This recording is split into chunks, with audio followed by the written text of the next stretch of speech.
अहम सियासी मोड़ है पाकिस्तान के अंदर और इसकी बड़ी अहमियत है।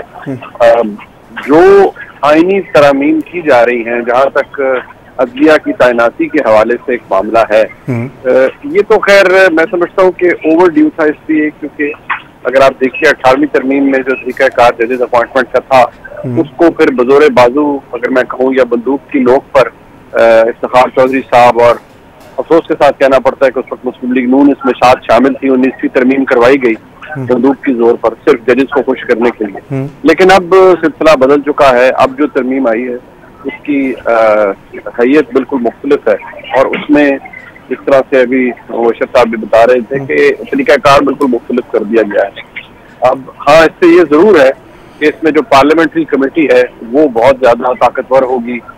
उसके तकरीबन 8 मेंबरान होंगे, 2/3 अक्सरियत से रिकमेंडेशन आना जरूरी है कि अगर कोई चीफ जस्टिस बनना है, उस पर कंसेंसस होना है। तो इसी तरह से जजेस अकाउंटेबिलिटी के हवाले से कुछ नई नुकात शामिल किए गए हैं।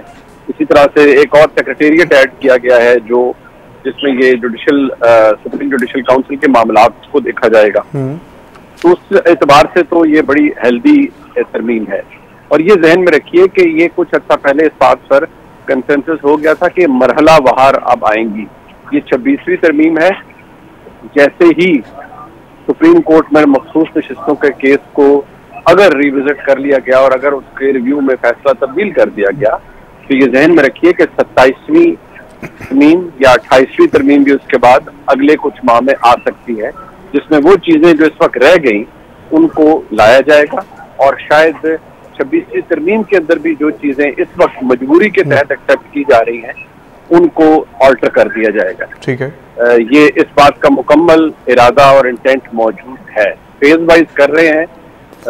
ओवरऑल अगर हम ये कहें कि ये कोई पाकिस्तान के अवाम की जीत है, ठीक है, बहरहाल पार्लियामान है, पार्लियामान का इस्तेहकाक है कि वो आइन साजी करे, लेकिन इस वक्त ये इस निज़ाम की जीत है। और जिस निज़ाम में ये पूरा सिलसिला बंधा हुआ है सारा, और जिस तरह से सिलसिला आगे चल रहा है, ये निज़ाम जिस तरह से इस्तेचाप हुआ, जिस तरह से चल रहा है और जिस तरह से चलने का इसका इरादा है, उसके लिए आईनी तरमीम की बहुत ज्यादा अहमियत है। और शायद आने वाले दिनों के अंदर इसकी मैनिफेस्टेशन आपको नजर भी आ जाएगी।